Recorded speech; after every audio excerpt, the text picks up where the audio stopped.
the last video, I talked about 8 ways to make more money in your business.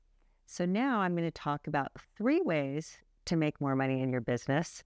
That's the other side of the coin, and that's going to make sense here in a second. So what I find when I consult with my clients, with many of my clients, is that we look at their books, and I very quickly can determine by looking at their books why they're having money problems. And so a little takeaway there, a tip of takeaway is that if you're not watching your books, then you're probably not making enough money. And again, that's going to make more sense here in a second. So what I notice when I'm looking at clients' books is that they're overspending. And business owners are notorious for overspending in their business. And they're overspending in their business for a number of reasons, usually because they're not tracking the expenses and they don't realize how much money they're spending. And this is the same in business as it is in your household. I have both a household finance program and a business finance program, and money is money. So money isn't working in your business for the same reason as money isn't working in your household. So it's always the same for both. But in this case, we're going to talk about your business. And if you're not tracking your money, you are overspending because money evaporates. Like I said, same thing with household. So what I teach on both programs is that you have to track and manage your money. And you have to line item exactly where all the money's going so that you can get a view of, oh my gosh, I had no idea that the business was spending this much money on travel, or the business was spending this much money on restaurants, or whatever the case may be. But your business financial, your books will tell you how you're doing. But that's the number reason businesses overspend, or business owners overspend, because they're not tracking their money. Another thing that they're doing is they're treating their business like an ATM. They're making a lot of money, and so they're just frivolously spending this. A recent consultation that I had lately, this business owner is making about $3 million a year in their business over the last 6 years, and they still have never made a profit. And I've gotten a bird's eye view into the lifestyle, and the business is basically funding this crazy lifestyle, and it's not sustainable. So treating the business like an ATM is very dangerous. What I mean is just like, the business will pay for it. I've got it, the business will pay for it. So that's the second place that businesses tend to overspend. In that arena is what I notice also is this need to be seen. It's kind of the FOMO that is in a lot of business conferences and masterminds. I had another client that when I looked at his books, I was really looking at the travel, and I was looking at all these masterminds and events, and I said, Mark, what the heck? Like, where's the money attached to all of these different events? And he's like, not really. I just know someday it will come in. I meet a lot of people and do a lot of things. But really, it was more the social club. And it wasn't about business, but it's about being seen and being included and having a good time. And eventually I said, we need to cut this down, and it's okay. You can have these social things, but that should be on your personal books, not in your business books, because those events aren't attaching back to extra money in the business. So lots of overspending when it comes with this desire to be seen and be popular and be in the club. Another one that I see all of the time, and I imagine most of us listening are guilty of this, is overspending due to this belief that it's a tax write-off. And I see so much, like I said, just expense on the books. It's like, oh, it's just a tax write-off. I can write off this, I can write off that. We can write off everything. And somehow it's been conditioned that as long as it's a tax write-off, no worries, we can spend the money. And, at best case, you might be getting 20% tax savings by some of the spending that you're putting on your business books, but it's not a dollar for dollar. So I teach my clients to really catch themselves when they have that thought, like, oh, it's a tax write-off. I'll just swipe the credit card. If you have that habit, we want to break that habit. And then the final place where I see money being spent and business owners overspending is they don't read their financial statements. They don't understand their financial statements. They're not running a regular profit and loss. They're not running a regular balance sheet. if they have a good business, their CPA or their bookkeeper do all that. They just want to go make more money. They don't want to watch the books. And when you're not watching your books, you're going to make bad financial decisions because your books tell a story. Your books reveal to you where the problem areas are of the business, where you're overspending, what needs to be fixed. And so too many purchases and other business decisions are poorly made because they're made without looking at how the business is working from a financial perspective. So how I like to synthesize those or kind of filter those, all of those expenses in what I call the 3 E's of spending. So there's 3 types of spending in your business. And what you want to do is look at all of the spending of the business. Let's take the last 90 days. And this is what I do with my clients. So I have them look at 90 days or 6 months of expenses, looking at every single expense, and to start to itemize those and just list them. That's what I'm looking for, is list all the expenses, and then to write next to them what type of expense it is. So the first one is what I call essential. So essential spending is just that, meaning it's essential for the operations of the business. These are typically your operational expenses, but meaning if you didn't spend it, it would hurt the business. So examples of essential spending are your technology. A lot of the technology you have, you need to spend it in order to keep making money, maybe payroll. So you need to have team members to be able to, for the business to keep moving, to keep operating. I mean, there's all types of just the normal operating expenses that your business will have. And it's essential, meaning if you quit spending the money, it's going to have a negative effect on the business. But what I have my customers do is calculate what is their monthly burn rate, meaning of the essential expenses, how much does it cost to operate the business if they didn't get one sale? And it's really important to know this number, to know what the burn rate, how much money or cash you're burning just to keep the business lights on every single month. So you have to have essential spending, and this is what you spend your money on, but you also want to keep a track on it because you want to make sure that that everything is essential. The second one that is we look at is expansive or expansion spending. So this is different. Expansive spending is about growth. And so this is what we call money that's reinvested back into the business. So it's different than operating, meaning it's not necessary to spend this money, but it's money you're choosing to spend that's extra over and above the essential, because you want to buy something, let's say in the business, that you think is going to grow the business, is going to expand the business. And maybe you have purchased a coaching program. And this coaching program is going to teach you how to be a better business person. And let's just call that Wise Money Business. And so you invest in this coaching program with me, and it's $12,000. And so this $12,000, this is a choice. You're choosing to spend this $12,000 on this business coaching program to be able to make more money in your business over and above the essential operating expenses.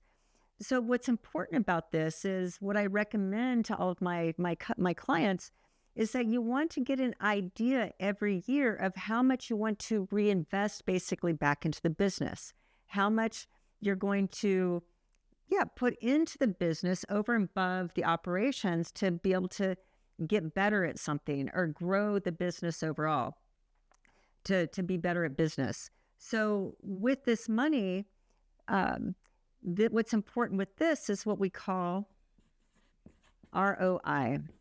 So what happens is that business owners and entrepreneurs are so notorious, they just buy everything. They're trying to buy a bigger business, buy a better business, be better at business themselves.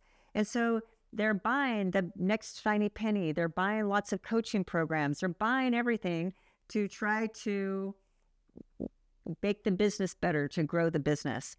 And that's not a bad thing. We have to do that. It's always necessary to reinvest in the business.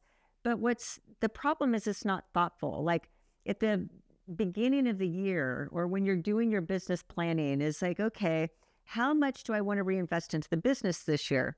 And give yourself a budget. It's like, hey, I have a $25,000 budget or a $50,000 budget or maybe a $10,000 or $5,000. Like it doesn't matter based on what stage of business you are in. But I want you to create like a budget of how much this year do I plan to reinvest in the business? And that becomes your container so that you don't overspend. Most of my clients, I'd say, because they're investing with me in my programs, they're like me. I'm an education program junkie. I can so spend way too much money here because I love learning and I love becoming better. And I want to learn all the latest trends and all the latest hacks and technology and so on and so forth.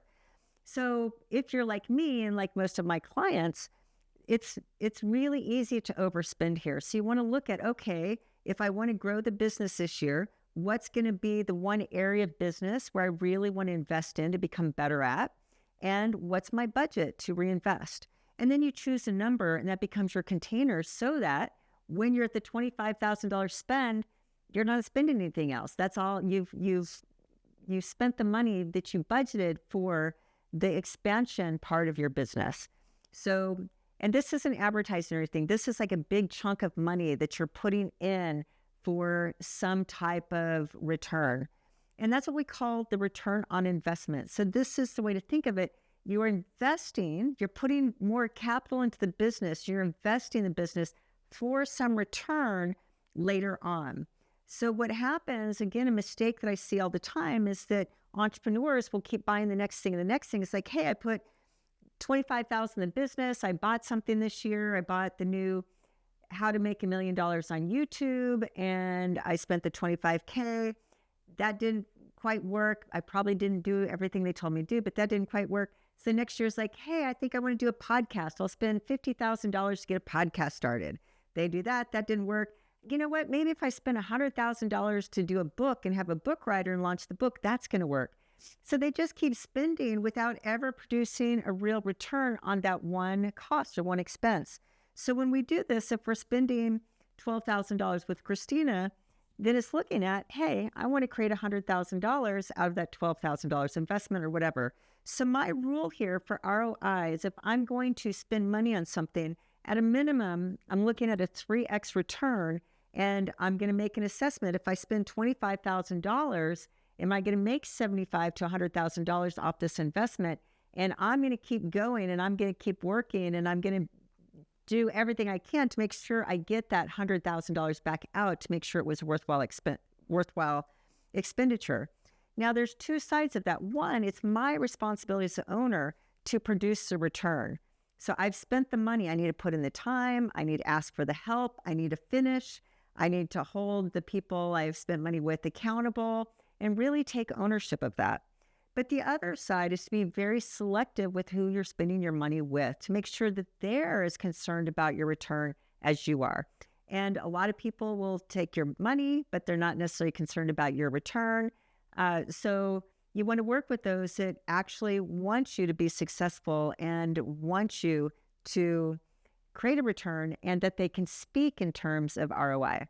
All right, so essential and expansive, different types of spending. And the third type of spending is what I call excessive. And excessive is basically non-essential. So excessive just means excessive spending. It means it has nothing to do with the operations of business. It has nothing to do with ROI. And it's the frivolous spend. And when you're not watching your books, you'd be amazed at how much excessive spending there is. And where I usually see excessive spending is a lot of entertainment. I see a lot of entertainment on the books, a lot of travel on the books, especially as entrepreneurs. We can write off travel. So many times the travel expenses are excessive. And what happens with travel, it's not the travel itself, but what gets entrepreneurs into trouble is when they travel, they spend a lot more money. So when they're going to the mastermind, that's great. They spent, let's say, $10,000 to go to the mastermind, and they spent, let's say, $5,000 plus just on, maybe not that much, but a couple $1,000s on airfare and just the travel, hotel room and airfare. So that's great. You spend that, but then you go to the Michelin star restaurants and you drink a lot more. And like I said, you spend a lot more money on food and entertainment and things. And so by, one business trip, can all of a sudden be, 10 plus, just depending on what the cost of the mastermind or what itself, but it can be anywhere between $10,000 and $20,000 to go on this business trip, which is excessive. But it's natural to overspend when we're at these types of events and you're with friends and meeting new people. And like I said, drinking and eating and doing all the things. So travel tends to be over excessive spending. I also see excessive spending. I call this, there's this one exercise in my program that's called Small Leaks Sink Big Ships. And it's where I have them go through their books and look at all the SaaS, for example, the subscriptions as a service and software as a service that are subscriptions. That's funny. It is subscriptions as a service, basically. But subscriptions, because when you look at your books, you'll realize like you're spending all this money that you're not utilizing the software. And things are changing all the time. For example, I was spending $1,200 a year on auto transcription. And then I noticed on my books, they charged me $1,200 in advance for the year. And I was like, wait a second, we're not even using Otter anymore because now we can use Zoom transcription without spending any extra money. So by looking at my books, I was able to notice that charge. They charged it right up front. And when I called them, they said, you know what, we don't give refunds, but because you caught this right away, we'll give you a refund. So I think I got like $1,150 back or something. But it's just to understand that there's a lot of software, there's a lot of subscriptions. There are so many things on your books that you're spending that you're not aware of, that transaction fees, there are so many places where you can save, kind of what I call shave and save money in your business books that would sit in this excessive category because it has nothing to do with real operations and burn rate to keep the organization going. And it has nothing to do with infusion of money to really create that return on investment so that you can turn $10,000 into $100,000 plus gain. So that's what excessive is. So my challenge for you is go through your books, look at the last 90 days, and with each charge, write down, was this an essential spend? Was this expansive or was this excessive? And tally it up. And I think that you'll be amazed at how much money you're wasting in your business by not knowing the difference between these three expenses. So as always, thank you so much for being here. Please subscribe if you haven't already done so. Leave a comment in the comment box, ask a question. And if you tally up some numbers, let me know how much money you found in excessive spending. That's all I've got for today. Thanks so much and see you next time.